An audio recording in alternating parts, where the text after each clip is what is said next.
Moi, j'ai vécu l'enfer. Et dans les pires souvenirs, moi, j'ai eu un très grave accident de voiture. J'ai perdu un pote, ça fait plus de 20 ans. T'as un accident, tu perds un pote et tu te réveilles à l'hôpital. T'as beau être au bout du monde, avec les plus beaux palmiers du monde ou dans la plus belle ville du monde, l'enfer, c'est ça. Bonjour à tous et bienvenue dans la Synergie Zone. Ici, nous remettons la finance au service de l'humain. Et pour remplir cette mission, il nous faut une recette détonnante, de l'authenticité, comme le nom de notre podcast authentique, du savoir-faire, du savoir-être et des invités passionnés qui font des choses extraordinaires. Nous n'abordons pas que la partie financière et fiscale du ou des métiers, nous abordons aussi tous les sujets qui permettent de s'améliorer, de progresser, de s'harmoniser, quel que soit notre point de départ. De jeunes cadres dynamiques, pleins d'ambition, à chef d'entreprise qui a tout réussi, l'humain est perfectible. Alors, allons perfectibler tous ensemble, nous ne sommes plus seuls. Ça se partage, c'est gratuit, pourquoi s'en priver? Bienvenue sur la Synergie Zone. Aujourd'hui, on va parler de voyage. On va parler de voyage, mais surtout de ce qu'on appelle plus communément le lifestyle. Le lifestyle, qu'est-ce que c'est? On a deux voyageurs, deux entrepreneurs voyageurs qui ont voyagé, qui voyagent encore. Et on a un entrepreneur qui n'a pas encore voyagé. Et c'est là où ça devient intéressant parce que cette vidéo, l'objectif, ce podcast, c'est vraiment d'avoir un franc-parler sur ce qu'on en attend, sur la manière de voir les choses et qui peut être aussi destiné notamment aux parents. Parce que c'est des sujets, je pense, qu'on va soulever. Mais avant, on va faire un petit tour de table comme à notre habitude avec... nom tout court déjà, nom tout court c'est déjà bien. Âge, qui vous êtes et votre plat préféré. Ça marche? Ça marche. Allez. Que Diaby, 22 ans. Plat préféré, le mafé. Plat malien. Excellent. À base d'arachide. Et moi j'ai étudié 2 ans. J'ai fait un BTS. Ensuite, j'ai voyagé au Canada 1 an pour travailler. Et j'ai également été en Suisse travailler. Puis j'ai fait un voyage en Asie, en Thaïlande. Ok, on va creuser tout ça. 22 ans 22 ans. Diaby, 22 ans. Écoute, on va passer la parole à ton acolyte. Lenny, 22 ans. Plat préféré, burger frites. 2 ans d'études sup en commerce. À la suite de ça, 3 ans après, qui mêlait voyage, travail à l'étranger, donc en Australie et en Suisse, et l'entrepreneuriat aussi, du coup, qui est la voie sur laquelle je continue. Ok, donc on a 2 entrepreneurs voyageurs et on a un entrepreneur bientôt voyageur. C'est ça. Nolan, 22 ans. Moi, j'ai pas fait d'études. J'ai directement été travailler en Suisse et j'ai lancé une conciergerie immobilière il y a quelques mois. Et mon plat préféré, pas de bolo. Pas de bolo. C'est ça. Pas de bolo. Bon. Classique. Alors, moi j'ai une question. La question, elle va se tourner principalement au départ vers Nolan. Pour les gens qui nous regardent et qui ne connaissent pas forcément cette appellation-là, qu'est-ce que ça veut dire le lifestyle? Toi, ta définition, c'est quoi du lifestyle? C'est le rythme de vie qu'on a en soi, tout ce qui se rapporte à ça, le travail, l'environnement dans lequel on est. Ça influe quoi pour toi, ça? Je sais pas.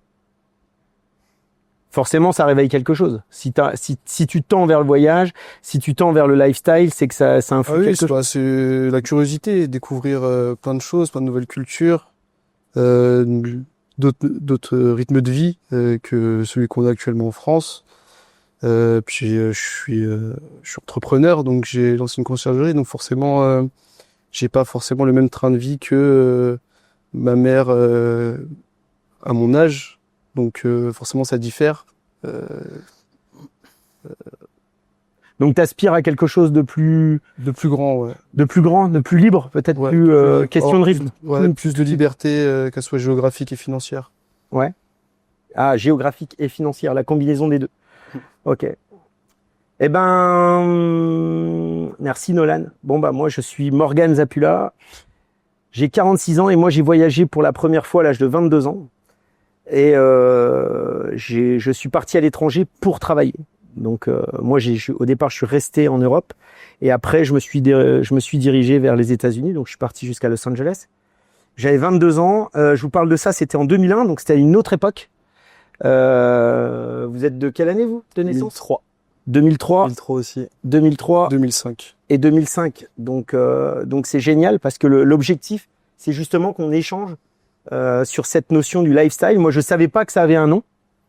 Je l'ai appris presque en échangeant avec votre génération, de dire bon bah ok, il y a un style de vie qui est lié à l'entrepreneuriat et au voyage. Diaby, pour toi, c'est quoi cette notion du lifestyle? C'est quoi? Comment tu le définis, toi? Pour moi, c'est pouvoir voyager, pouvoir travailler, pas forcément dans le cadre enfin, qu'on te donne, Ouais. Pouvoir créer ton propre cadre, puis tout simplement aspirer à faire ce que tu aimes en tant que travail. Donc, travail, métier, il y a une différence entre travail et métier? Pour moi, le lifestyle, c'est pas forcément juste le fun, l'amusement, etc. Ça peut vraiment être le travail peut être inclus dans le lifestyle. Enfin, pour moi, le travail est inclus dans le lifestyle. C'est vraiment un tout. C'est-à-dire que t'as comment dire, une bonne répartition entre ton travail et c'est un plat complet. C'est un plat avec plusieurs aliments, quoi. Exactement. Ok. Donc, toi, dans ton plat, tu mets quoi? Dans ton plat de lifestyle? Dans le plat de lifestyle, je mettrai donc le Il va nous travail. mettre du mafé, il va nous mettre du mafé, c'est sûr. C'est sûr et certain. Non, dans le plat de lifestyle, je mettrai donc le travail, les amis, la famille. Ok. Travail, amis. Puis ouais, tout simplement, pour moi, c'est très lié au côté géographique, le lifestyle. Ok. C'est-à-dire? C'est-à-dire avoir les aliments dont tu parlais, mais les mettre dans le cadre que tu choisis. Ok. Donc, tu choisis ton cadre. C'est ça, D'accord. tout à fait. Pour moi, Sans c'est ça. frontières, en fait. C'est ça, tout à fait. L'objectif, c'est vraiment cette notion de frontière. Ok. Et toi, de ton côté, Lenny? Moi, pour moi, le lifestyle, ça représente l'ensemble de la façon dont on veut bâtir notre vie. Donc, ça évolue avec le temps et les envies. Et comme l'a dit Diaby avant, c'est vraiment un grand cocktail qui mêle vie pro, vie perso, et voilà, qui évolue tout simplement avec le temps. Et l'objectif en soi, c'est de se rapprocher le plus de son lifestyle rêvé. Mais comment tu le définis, ton lifestyle rêvé? Parce que là, on a Nolan qui a déjà été... Toi, tu as été travailler en Suisse. C'est ça. Ok, donc tu es en dehors de France, mais en même temps, tu es proche de la France. Oui, Tu vois ce que je veux dire? je sais pas. Donc, comme je pense beaucoup de frontaliers, tu as été chercher en Suisse, on va dire, une manière de voir les choses différentes et puis gagner un peu plus de sous qu'en France. Oui, c'est sûr. Hein, parce qu'il faut se dire les choses telles qu'elles sont. Donc, à la rigueur, les parents n'ont pas trop de crainte dans ces cas-là, puisqu'en fait, on reste sur des axes qui sont relativement proches.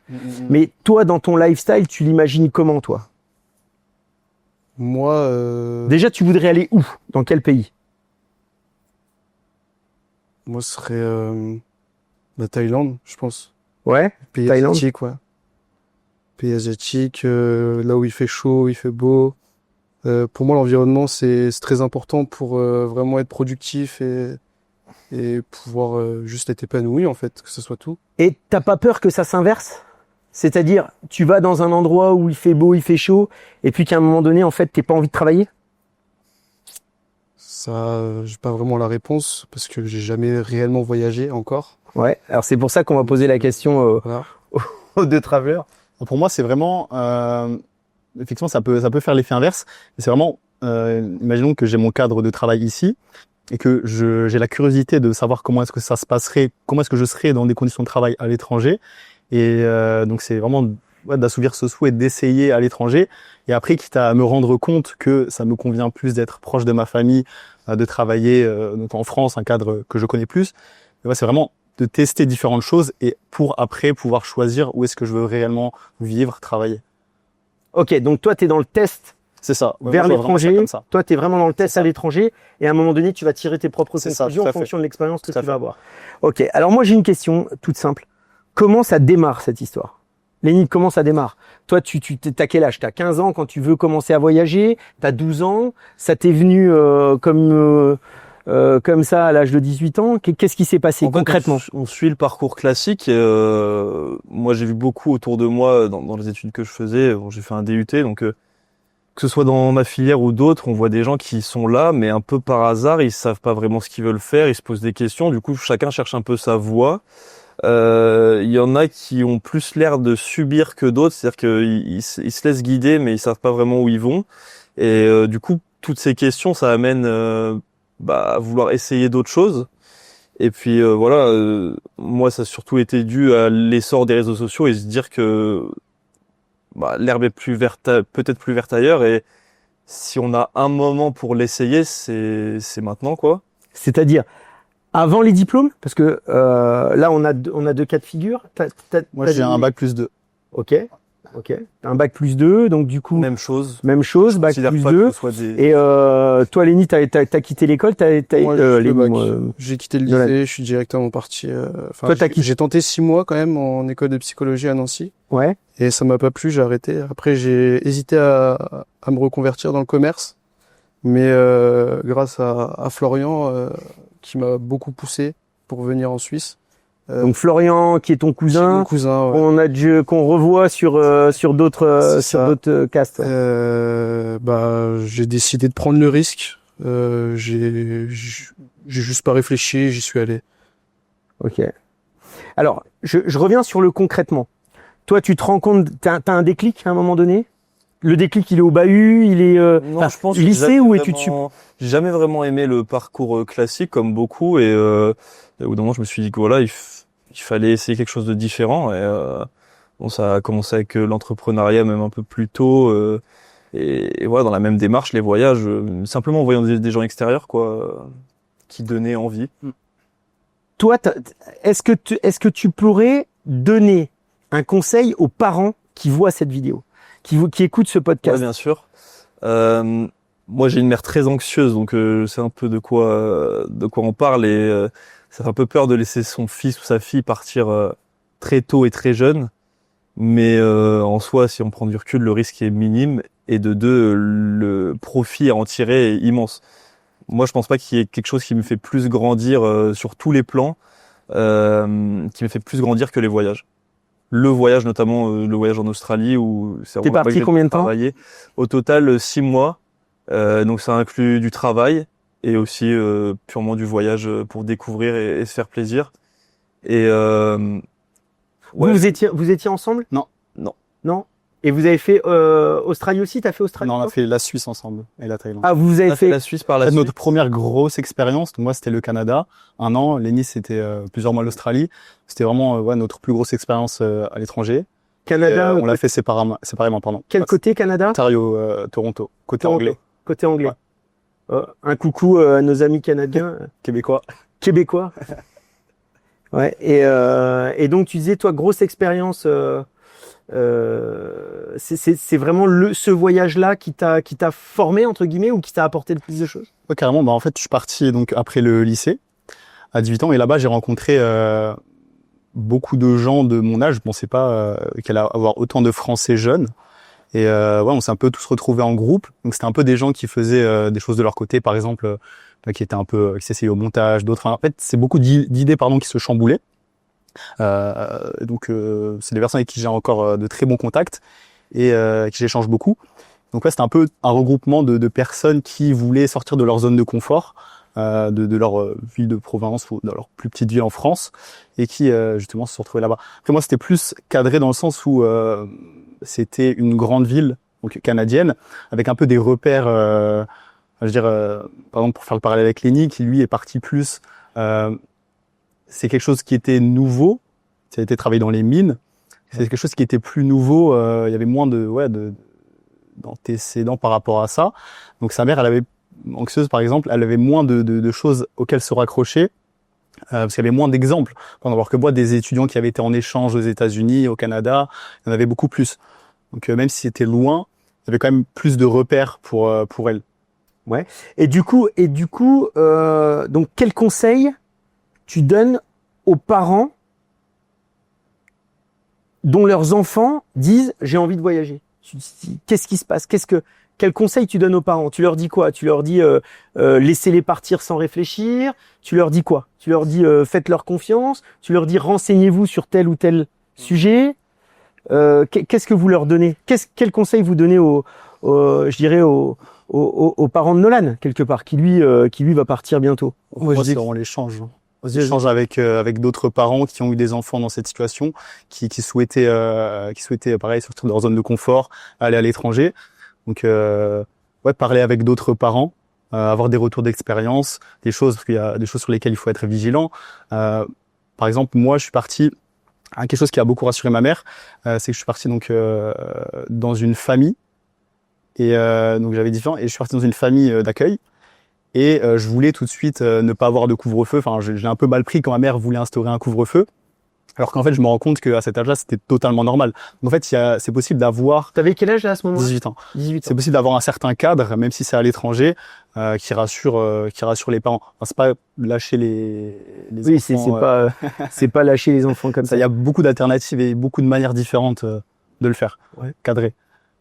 Moi, je suis plus partisan de laisser vraiment l'enfant complètement libre et je pense qu'il y a beaucoup de parents qui sous-estiment leurs enfants et leur capacité à juste s'adapter. Et puis, ce qui fait peur, c'est l'inconnu et l'inconfort auquel l'enfant sera peut-être confronté. Mais c'est en même temps tellement formateur que je pense que il faut passer au-dessus de ça. Et dans tous les cas, c'est pas vraiment à eux de dicter la vie de leur enfant. Et si leur enfant est majeur et souhaite s'ouvrir à d'autres horizons, je pense que c'est bénéfique pour tout le monde. Donc, toi, demain, t'as un enfant de 18 ans. Tu lui dis quoi? C'est la réponse. Ah, mais je lui dis de foncer.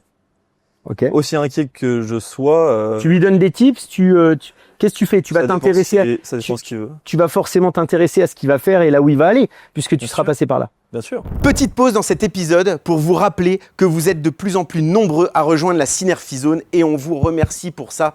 En attendant, pour ceux qui ne sont pas encore abonnés, n'hésitez pas à profiter de cette pause pour le faire et ne plus manquer nos prochains épisodes. En activant la cloche, et si cet épisode t'a plu, un petit like et un commentaire, ou même un partage si ça te fait penser à quelqu'un.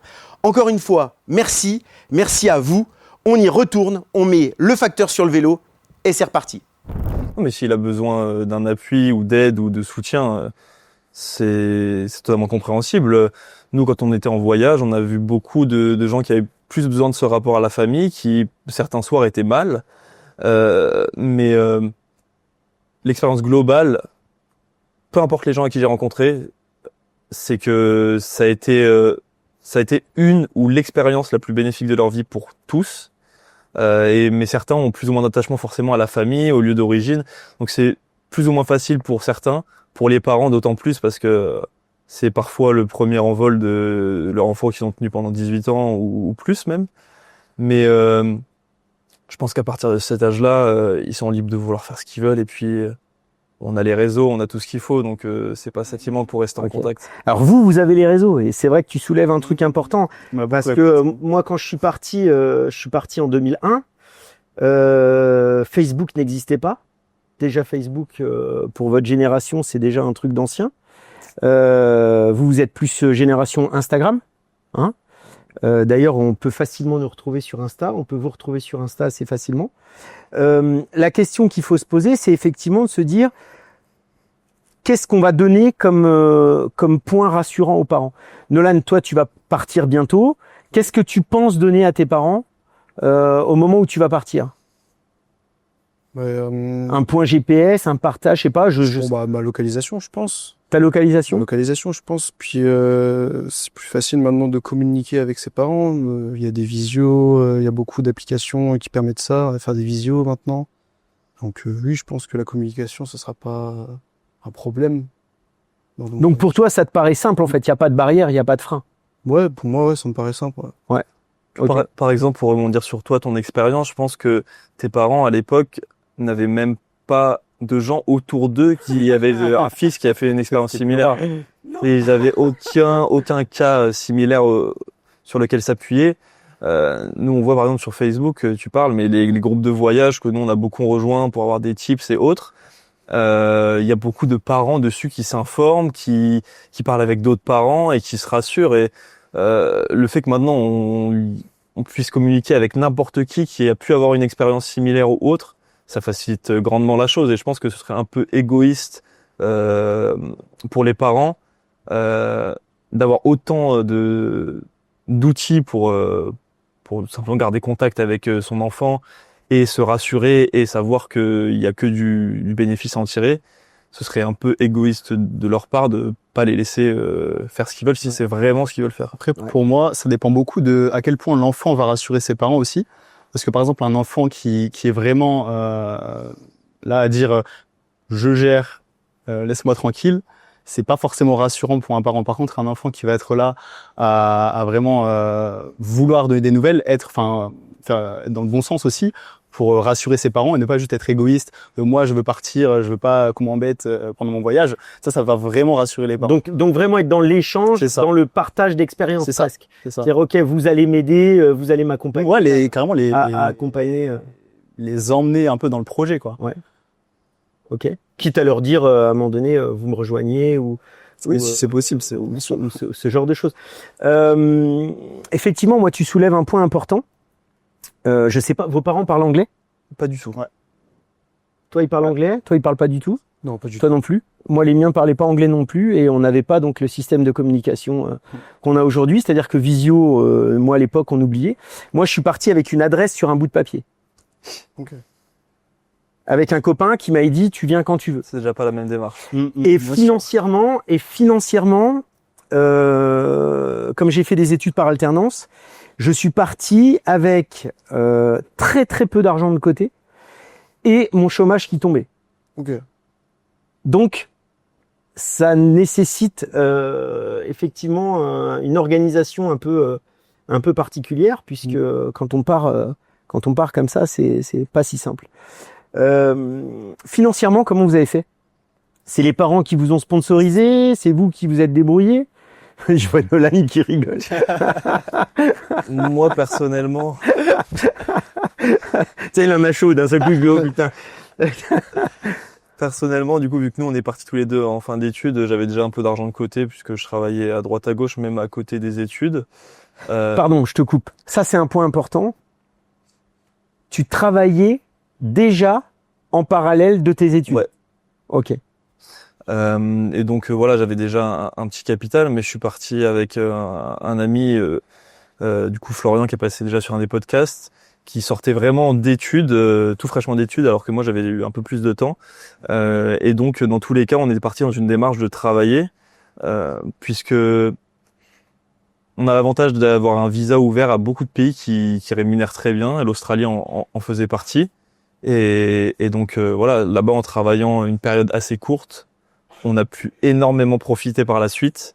Et je pense honnêtement qu'on a dû dépenser peut-être un tiers de ce qu'on avait gagné Ah ouais. au cours de notre travail. On a dû travailler au total 4 mois et demi Ok.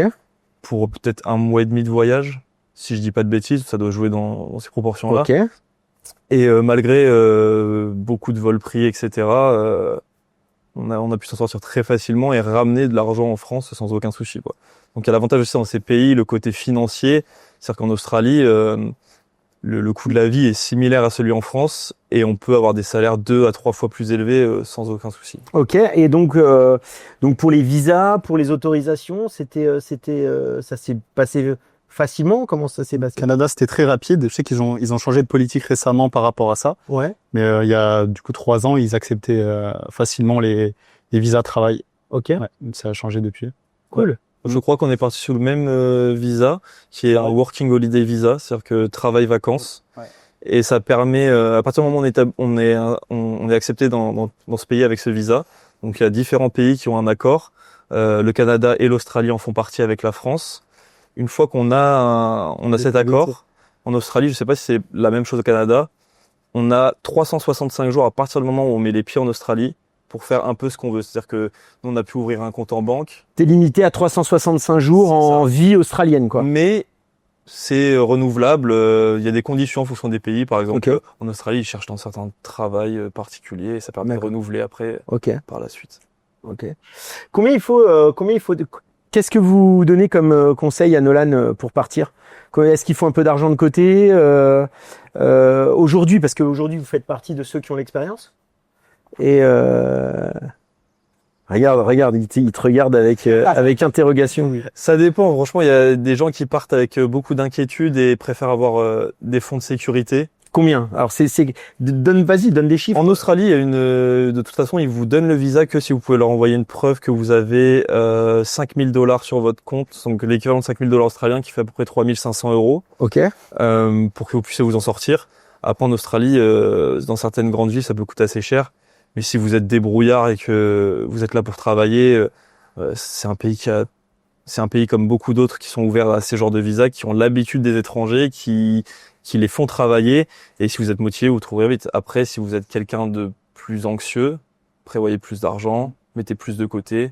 Mais en gros, si on peut établir un point, ce serait quoi? 5 000 € de côté, et puis 5 000 € de côté, je trouve que c'est largement suffisant, ouais. Ça dépend du pays. Par exemple, Canada, je sais pas c'est quoi les coûts, les coûts de la vie là-bas, mais je pars du principe, moi, moins on a, plus on va être dans un sentiment d'urgence et plus on va. Ah, donc toi tu dis moins t'as de filets, plus t'es actif. Un peu l'image de brûler les bateaux et d'aller à la guerre. Là aussi. Après, à partir d'un certain montant, je dirais 2 000 à 3 000 €, ce sera, au-delà de ça, ce sera du confort. Ce sera par exemple un logement plus petit ou avec plus de personnes en colocation. Pour vraiment le nécessaire, c'est-à-dire arriver, trouver un travail, c'est faisable à partir de 2 000 à 3 000 €. Parce qu'au Canada, c'est pareil, Ouais, il y a un montant minimal, je sais plus exactement combien c'est, mais ouais. Après, si t'as plus, tu pourras plus dans le confort, mais Ok. du moment que tu peux te nourrir pendant un mois, te loger. Ouais, c'est ça. Et C'est tu bouler les prends ton billet retour d'entrée de jeu, ou tu le prends après, ou tu prends qu'un billet simple et puis tu le prendras après. Certains font les deux, mais pour moi, le meilleur, c'est de prendre simplement un aller simple parce que on sait jamais ce qui se passe sur place. Il y a des gens qui venaient pour 6 mois, qu'on a croisés, qui restaient pour 3 ans. Il y a des gens qui, à l'inverse, ont mal vécu l'expérience et sont revenus beaucoup plus tôt. C'est très rare. Donc, ça veut dire, à Nolan, tu lui dis quoi? Tu lui dis trouver une coloc avant de partir, trouver un job avant de partir, trouver 3 à 4 000 € avant de partir. Qu'est-ce que vous lui... Il y a un truc je sais que vous les avez beaucoup utilisés, c'est tout ce qui est groupe Facebook, groupe d'entraide, communauté. C'est vraiment être de rejoindre tous ces groupes-là pour savoir un peu ce que les gens cherchent sur place. Par exemple, il y a des groupes de Français en Australie qui parlent des principales problématiques qu'ils ont. Par exemple, je cherche un logement, je cherche un travail, et voir un peu à quel point c'est compliqué de trouver ces choses-là.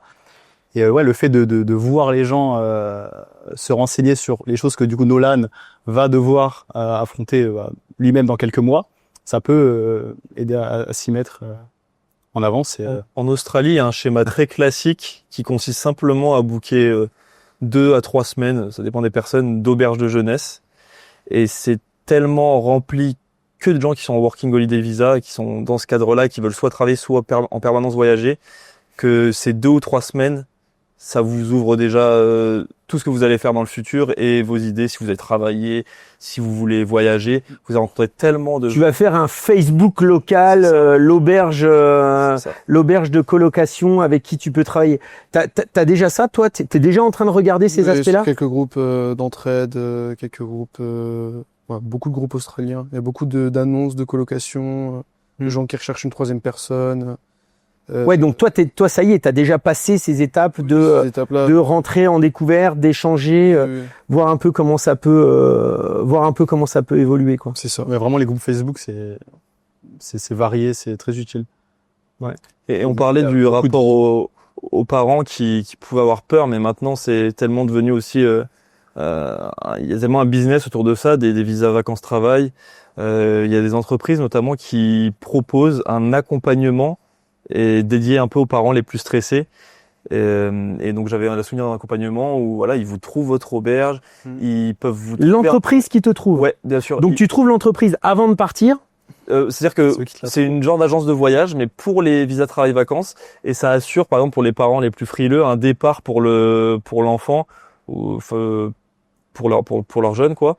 Et donc dans ces kits, Par exemple, un truc tout bête, mais une carte SIM à l'arrivée directement pour Internet, des pistes pour avoir un emploi, une auberge réservée. Et il y a vraiment ce contexte de sécurité qui a été fait pour rassurer les parents. Et il y a des boîtes qui du coup jouent là-dessus et qui proposent un service lié à ça. Après, il y a des tips. Moi, j'aime bien les trucs et astuces. J'adore les trucs et astuces. Et dans les trucs et astuces de voyageurs, il y a premier réflexe quand on arrive dans un pays, c'est tout de suite. Il y a tout de suite des boutiques, parce que ça, faut vraiment le souligner. Dès qu'on descend de l'avion, il y a des boutiques de téléphonie, il y a des boutiques internet, etc. Et moi, je sais que mon réflexe à l'époque, et qui est un réflexe que j'ai gardé encore maintenant, c'est j'arrive quelque part. Je change ma carte SIM avec une locale. C'est-à-dire que même si j'achète une carte SIM $20, moi je n'utilise pas les eSIM parce que je suis encore sur le côté physique, mais je mets $20 dans une carte SIM. Du coup, mon numéro de téléphone change, mais mes réseaux ne changent pas. Et ça, c'est un truc qui peut être très largement utilisé. Bien sûr. Donc ça, c'est top. Mais vous, du coup, quand vous êtes arrivé en Australie et au Canada, votre recherche de travail, elle a été, s'est fait comment? Moi, il y a... Ça a été assez rapide ou? C'était vraiment comment dire, par rapport aux personnes lesquelles je me suis entouré, c'est-à-dire que j'avais un travail qui me plaisait pas vraiment. C'était dans un magasin qui vendait des graines. Et Vendeur dès la rendu les c'est choses. ça. Et puis en fait, au Canada, il y a la culture du pourboire, du tips, donc les serveurs, etc. C'est plutôt bien payé. Et en fait, donc je me plaisais un peu dans mon travail. Et c'est une personne, donc du groupe d'amis, qui lui était super content parce qu'il avait trouvé un emploi dans un bar-restaurant. Du coup, il était plutôt bien payé. Et donc je me suis dit ah ouais, ok, c'est possible. En fait, je pensais que c'était réservé aux personnes plus locales, etc., qui étaient de là-bas de base. Donc ouais, j'ai vraiment imprimé énormément de CV. J'ai fait la rue principale de Toronto, du coup. Et force de frapper aux portes, on m'a rappelé. Ouais, c'est vraiment... je pense que sinon, j'aurais fait toute mon aventure dans ce magasin qui me plaisait pas vraiment. Mais c'est en essayant d'aller creuser plus loin par rapport à la personne qui m'en avait parlé. Moi, ça me fait penser à un truc, un tips que je donne assez souvent, notamment quand on fait des conférences ou des échanges. C'est ayez un CV à jour en permanence. Donc moi, j'utilise Notion, par exemple, où on a ce cadre. Je conseille aux jeunes d'avoir un Notion même gratuit, mais ça permet de le mettre à jour quasiment en direct et d'avoir toujours le même lien. Bien sûr. Ce qui fait que quand on rencontre quelqu'un et qu'il nous demande quelque chose, on peut lui dire tiens, je t'envoie le lien par message, tac, tu l'as toujours avec toi. Parce qu'effectivement, le CV à l'ancienne, alors je trouve qu'en France, c'est très marqué de dire ah, j'ai mon CV à l'ancienne et puis on sort un vieux CV photocopié en 1000 exemplaires en noir et blanc, ce qui ne se fait plus du tout. Alors que quand tu as un Notion en couleur qui envoie, c'est juste extraordinaire. Voire même avoir une vidéo de présentation de ce qu'on est capable de faire ou de ne pas faire avec un lien en permanence et qu'on peut faire évoluer. Carrément. C'est un bon tips. Super tips. Bah check. Bon, ça va là. Donc meilleur souvenir. Meilleur souvenir. Attention, après je vais te poser la question du pire souvenir. Meilleur souvenir, non. Je pense que c'est qu'on ait décroché notre travail parce que ça représentait vraiment une grosse partie du temps qu'on a passé et ça nous a vraiment permis d'avoir un capital qui nous a ouvert beaucoup de portes. C'est-à-dire que on a voyagé sans limite après dans plusieurs pays et on est revenu en France avec de l'argent, ce qui nous a permis de tout simplement se poser, avoir aussi une tranquillité d'esprit et du temps qui est la clé. Et ouais, donc quand on a décroché notre travail qui était un travail peu commun, du coup, on a travaillé dans la plus grande mine de lithium au monde, qui est en Australie, du coup. Et on était les deuxièmes étrangers à vraiment autres qu'australiens à rentrer dans la mine et les premiers qui n'étaient pas anglophones. Parce que les deux premiers qui étaient venus travailler dans cette mine travaillaient en Angleterre. Était déjà. Et sinon, c'était que des locaux australiens. Donc vraiment décrocher ce travail bien payé et avec un bon cadre. C'était vraiment le début, ça signait vraiment le début de l'aventure et la fin des toutes petites galères, puisqu'on a mis 2 semaines à trouver un travail, ce qui est court, mais ce qui peut être long quand on Mais quand tu es sur place et puis que tu mets de l'intensité, que tu passes 10 heures par jour à chercher un job, quoi. Et toi, ton meilleur souvenir? Moi, je dirais c'est un sentiment que j'ai eu. C'est en arrivant dans la ville, savoir que je connais personne, personne me connaît, et d'avoir tout à construire, on va dire. C'est vraiment un sentiment que j'ai bien aimé. De savoir que voilà, Arriver c'est à moi de me bouger, quoi. D'accord. C'est ce sentiment de dire j'y suis Départ à zéro. et maintenant Ouais, c'est ça. et maintenant j'écris ma page, Totalement. j'écris mon chapitre, page blanche. C'est ça.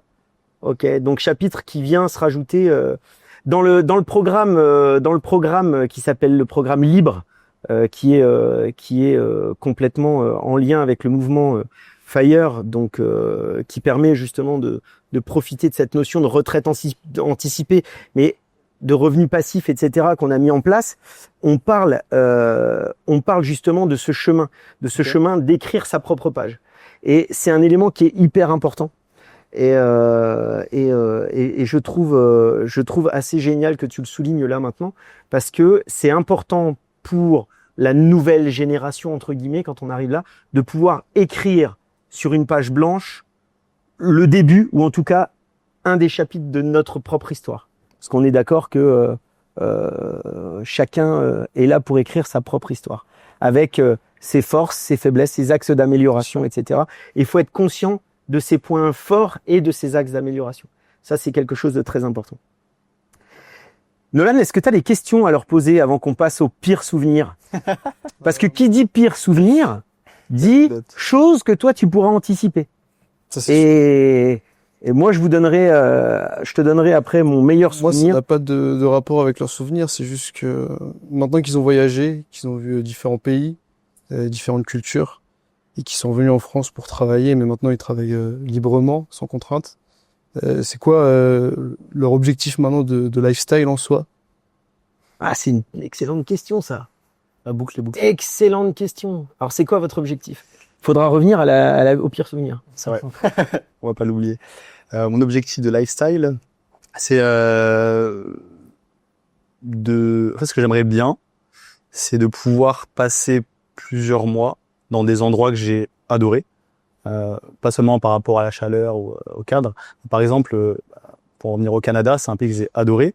Donc j'aimerais pouvoir y retourner par exemple un mois pour travailler sur je sais pas, mes futures activités. Et non pas y aller juste dans une optique de vacances de ok, je rentre dans 2 semaines. Je revois mes anciens amis et je rentre dans 2 semaines. Non, c'est vraiment, j'aimerais y aller. Ah, je pars y vivre pour bosser, pour produire quelque chose sur place. Voilà. Et rentrer tout simplement. Pas avoir la sur le pression genre de du temps, quoi. C'est ça, tout à fait. Pas savoir que j'ai mon vol retour dans 2 semaines et que je dois rentrer dans différents endroits que j'aime. La notion de liberté revient. C'est ça, et, tout à fait. C'est la liberté très totalement. Et comment tu produis ta richesse pour vivre sur place? Je pense pas que je me tournerai vers une activité salariée à nouveau. Donc, ce serait une activité en ligne. Tu renforces vraiment ce que tu vis aujourd'hui avec ton activité d'entrepreneur, parce que Tout bon, à vous avez quand même tous les deux, parce que vous êtes associés tous les deux, vous avez C'est un business physique. une réussite qui est assez sympa sur la partie du business physique, hein, puisque vous vendez des machines de barbe à papa qui donnent un spectacle Bien sûr. dans les centres commerciaux, business que vous êtes en train de vendre justement pour C'est ça. le le faire type de évoluer. liberté, encore Voilà. une fois. Ok, super. Et Moi, pour l'instant, c'est mon objectif court terme et long terme, mais peut-être qu'il changera à l'avenir. Pour avoir mon lifestyle de rêve, c'est de maximiser mes revenus en diminuant le temps que j'accorde aux tâches que je n'aime pas, tout simplement. Et ouais, moi, il y a beaucoup cette notion de... C'est propre à chacun, parce qu'il y a des gens qui aiment pas du tout bouger, mais moi, j'ai beaucoup cette notion de liberté géographique où j'ai vraiment envie de ne pas me limiter sur où je vais et quand j'y vais. Et donc, ça implique aussi d'avoir du temps et d'avoir les fonds nécessaires pour ça. Donc, maximiser mes revenus en un minimum de temps et le reste, ça se construira autour, quoi. ok. Est-ce que ça répond à ta question? Oui. Et moi, si je réponds à ta question avec 20 ans d'écart, moi, je vis aujourd'hui la vie dont j'ai rêvé il y a 20 ans. Ok. Je me trouve un peu lent, d'ailleurs, d'avoir mis 20 ans pour arriver à ça, Mais bon, chacun voit midi à sa porte et surtout C'est ça. fait en fonction de ses outils. Parce que moi, l'un des meilleurs souvenirs que j'ai, alors j'en ai forcément plusieurs, mais celui qui m'a le plus marqué, ça a été parce que je suis allé moi jusqu'à Los Angeles. J'ai donc des amis qui m'ont accueilli là-bas. Et c'était de pouvoir se faire prendre en photo sur les étoiles Les stars. qu'on a au sol. Ouais, ça pour moi c'était extraordinaire. Et j'ai un autre moment qui est très marqué, mais un moment vraiment fun. On est rentré dans un bar très typique américain, à l'ancienne, porte battante, etc. Et j'ai regardé mon pote à ce moment-là et je lui dis, on était en train de jouer au billard et je lui dis normalement, il est censé y avoir une bagarre qui est censée se déclencher. Et mon pote ne comprenait pas. Il me dit, mais pourquoi tu dis ça? Je dis, parce que nous, l'image qu'on a des États-Unis, c'est justement cette image de, tu rentres dans un bar avec les portes battantes, t'es en train de jouer au billard, et il y a une bagarre qui se déclenche. Alors, il m'a regardé avec des gros yeux comme ça, en me disant, mais t'es complètement fou. Et ces moments-là sont très particuliers parce que on s'attend pas du tout à ça. Moi, j'avais le Hollywood sur la montagne quand on sortait de chez mon pote. C'était magique, c'était magnifique. Quelque chose qui te fascinait de base, Los Angeles en particulier ou... Et sincèrement, je suis parti, vraiment, je recentre le débat. On est en 2001. Non, on est en 2002. On est en février 2002 au moment où je pars. Mon pote, donc, m'a laissé son adresse à Los Angeles. Je sais où sont les États-Unis. Mais entre New York et Los Angeles, alors ça peut faire sourire, peut-être certains aujourd'hui, mais à cette époque-là, je savais que c'était par là. Ok. D'accord, mais j'imaginais pas que les États-Unis c'était 17 fois la France, qu'il y avait entre New York et Los Angeles des fuseaux horaires différents. J'avais pas cette prise de conscience. Ok.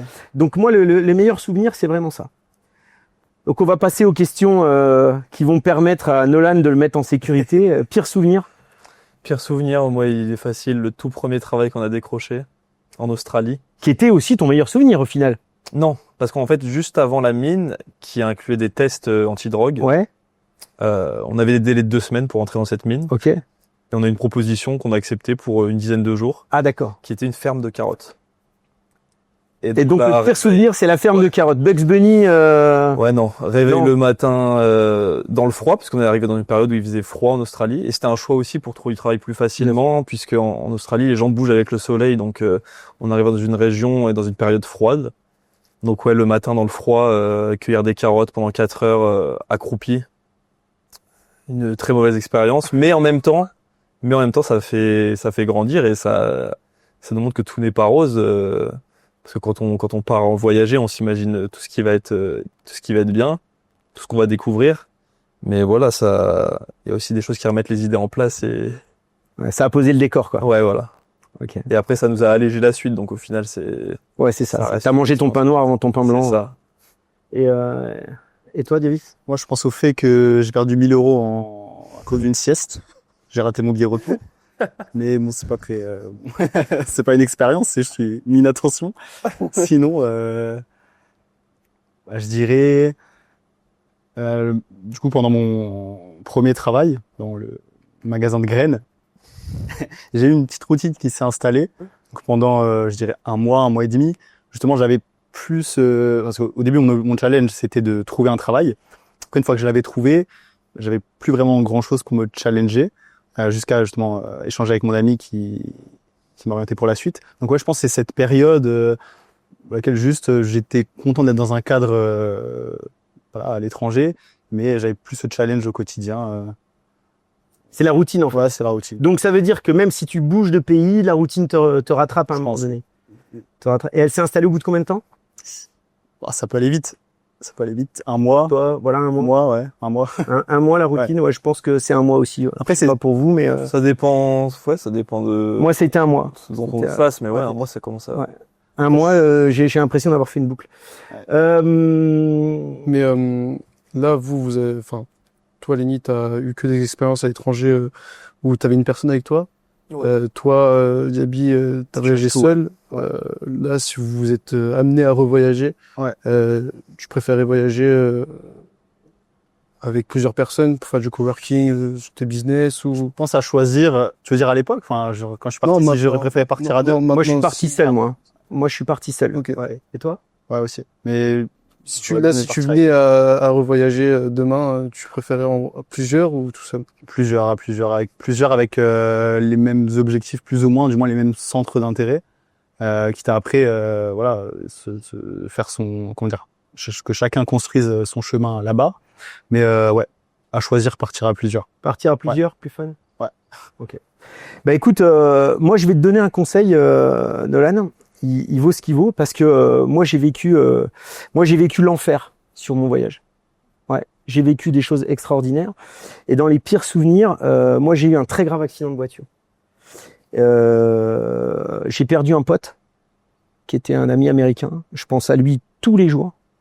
Ça fait plus de 20 ans et c'est très difficile parce que t'as un accident, tu perds un pote.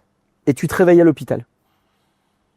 T'as beau être au bout du monde, avec les plus beaux palmiers du monde ou dans la plus belle ville du monde, l'enfer, c'est ça. Oui, bah oui. D'accord. On peut rien faire contre ça, c'est un accident. Ça arrive comme ça. La même chose, on pourrait avoir ça en France à tout moment, il y en a tous les jours. Moi, le conseil que j'ai à te donner, alors vous me confirmez ou pas, vous, votre manière de voir les choses, c'est si tu peux prendre une extension d'assurance au moment où tu pars, si tu as la possibilité de le faire. Je sais pourquoi tu rigoles. Non, c'est vrai. Mais Tu l'appliques toi, c'est totalement vrai. Mais je rigole parce que sur une partie de notre voyage, on ne l'a pas fait. Mais c'est quelque chose qui doit être fait, quoi. Ouais.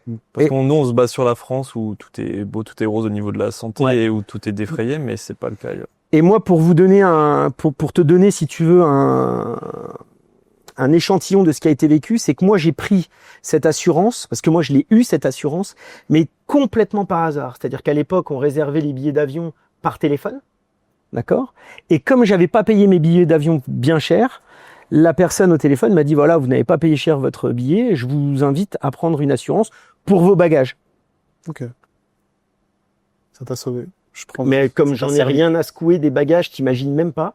Parce que quand tu appelles tes parents, que tu es à 9000 ou 10 000 kilomètres de là, que tu appelles tes parents qui, eux, sont censés, parce que j'étais censé reprendre l'avion pour faire un aller-retour, refaire mes papiers, repartir, c'est ce qui m'a permis vraiment d'enlever toute la partie matérielle, problématique matérielle. C'est les assurances qui m'ont permis d'être rapatrié à un moment donné. Voilà. Donc, le conseil que j'ai à donner, et là je m'adresse même aux parents, si vos enfants veulent partir, ils vont vivre des choses extraordinaires. Le simple fait de prendre une assurance supplémentaire fait que ça peut nous enlever énormément de soucis. Ça, c'est quelque chose de très important. Donc Nolan, si t'as un truc à faire, mets quelques centaines d'euros de plus dans une assurance qui va te permettre de couvrir ton voyage. Parce que au départ, on pense au matériel et en fait, ça va beaucoup plus loin que ça, surtout aux États-Unis. Parce que moi, j'ai eu 6 heures d'hospitalisation, je vous raconte même pas la note à l'époque. C'était énorme, donc faites-le. Donc, est-ce qu'il y a, si on faisait un condensé de tips à donner à Nolan, on lui dirait quoi? Moi, je lui dirais juste de voyager. Le reste, il viendra tout seul. Mais vraiment, c'est faire la démarche de prendre le billet d'avion et d'y aller, tout simplement. Puisque lui, il a 19 ans. Plus tôt c'est fait, mieux c'est formateur. Et moi, j'en dis des gens en voyage qui ont fait un voyage à 30, 35 ans, 40 ans, et qui auraient adoré avoir eu cette expérience bien plus jeune. Pour pouvoir construire sa vie après. Et duquel ils ont tiré, même à leur âge avancé, beaucoup de leçons. Ouais. Et pour moi, plus tôt c'est fait, mieux ça peut vous guider par la suite. Pour toi, le bon âge, ce serait quel âge? Pour moi, c'est si vous souhaitez faire des études ou que vous faites des études. Alors, à la sortie des études, il n'y a pas de meilleur moment que ce moment-là. Alors, moi, je vais me donner mon avis. Sortie d'études, 21 ans révolu. Sortie d'études, 21 ans révolu. Okay. Pourquoi? Parce qu'en fait, le diplôme, il est en poche. Même si on n'en a pas forcément besoin, parce que toi, tu es déjà entrepreneur. 21 ans révolus, parce que moi, je suis parti aux États-Unis et la majorité, la majorité légale, elle est à 21 ans. Parce que moi, je me serais retrouvé à 20 ans aux États-Unis, j'aurais été malheureux pour le coup, parce que ça m'aurait empêché de vivre des choses. Voilà, donc c'est les petites astuces. Une astuce de ton côté, Diamy? Moi, ce serait vraiment par rapport aux parents, le fait d'échanger, de rassurer, pour pas que ça devienne un poids durant le séjour. Parce que si les parents ne sont pas rassurés, ça peut vite devenir un poids. Ça va te créer une angoisse. Pour moi, c'est vraiment au niveau sécurité, assurance et tout faire pour assurer les parents. Bah, vous pouvez remercier vos parents qui vous ont soutenu dans cette démarche-là. C'est vrai. C'est parce que c'est important, parce qu'ils l'ont. Et ouais, ils l'ont supporté aussi de leur côté. Est-ce que tu as une dernière question? J'aimerais revenir à un truc. Toi, Morgane, t'as dit que tu avais atteint le lifestyle que tu avais rêvé en soi. Ouais. Mais je pense que quand même t'as d'autres objectifs. T'as un autre lifestyle que tu aimerais atteindre ou vraiment c'est le Graal? Aujourd'hui, je vis en fonction des étapes de vie. Moi, je suis marié, j'ai 2 enfants, 16 et 13 ans. Ce qui est important, c'est de pouvoir transmettre à nos enfants. Comme là, on est en train de faire, on transmet. Sauf que moi, ce que je veux, c'est pouvoir transmettre quelque chose de solide. Et ce n'est pas du matériel à mes enfants. Moi, je veux leur transmettre. C'est d'ailleurs pour ça, à la base, le programme de formation, le chemin de formation libre, tel que je l'ai créé, c'était de pouvoir transmettre à mes enfants l'intégralité de ce que j'ai, ce que je sais, ma manière de voir les choses, mon état d'esprit, qui va leur permettre d'avoir non pas du matériel. Je pourrais leur léguer que de l'argent, mais c'est pas le but. C'est de leur léguer des clés. Ok, t'es dans telle situation, tac tac tac, dans tel module, il y a tel truc. Tiens, comment est-ce qu'il aurait fait s'il avait été là? Et ça, c'est assez extraordinaire. Parce qu'aujourd'hui, on peut tout trouver sur Internet. Mais tu peux pas trouver une base de données qui te permet de correspondre à ça. Donc moi, en termes de lifestyle, là, je suis dans l'étape où j'accompagne mes enfants à grandir. 16 et 13, Lilou, que vous connaissez déjà, est déjà en train elle a ses ailes de papillon qui sont en train de se développer. Il faut continuer à l'accompagner. On a le dernier qui arrive, 13 ans, qui lui aussi est en train de grandir. Donc, ils ont besoin de cet échange-là en tant que parents avec une base, un lieu, une zone géographique. Et pourquoi en France et pourquoi là où je suis? Parce que je vis de là où je suis originaire. Pourtant, j'aurais pu décider d'aller vivre ailleurs. Mais moi, j'ai décidé de les amener à vivre proche de leurs grands-parents. Parce que les grands-parents transmettent aussi une grosse partie des valeurs. Bien sûr. Et donc, à partir de là, c'est vraiment dans cette notion de transmission. On joue en équipe. En revanche, je vais répondre à ta question. Moi, je me vois bien. Je garde ma ligne de conduite profonde, celle que j'ai depuis que je suis tout gamin, de pouvoir faire ce que j'ai envie de faire quand j'ai envie de le faire. Donc, la partie matérielle me permet de dire, si je veux me casser 3 semaines dans les îles, parce que j'ai besoin de soleil en plein hiver, tout en continuant à gérer mon business, je vais le faire. Ok. D'accord? Donc, moi, je suis plus sur un rythme de vie, sur une organisation temps, besoin matériel, plutôt que une zone géographique dans laquelle j'aimerais vivre. Parce qu'il y a un truc sur lequel je rebondis, et c'est ce que tu disais, et là-dessus, on a une résonance qui est le 1 mois du quotidien. Quel que soit l'endroit où tu vas aller, je pense, j'en suis persuadé, qu'au bout de 1 mois, tu vas revenir dans un quotidien. Donc, l'herbe n'est pas plus verte ailleurs. L'herbe peut être meilleure ailleurs un temps, mais manger du caviar tous les jours, au bout d'un moment, tu risques d'avoir envie d'un burger frites. Tu vois ce que je veux dire? Et pourtant, c'est un plat qui est juste extraordinaire. Et moi, les spaghettis boulettes, c'est mon plat à moi, eh ben, elles vont me manquer, tu vois. Donc, ce que je veux, c'est pouvoir avoir cette liberté de choix et d'action.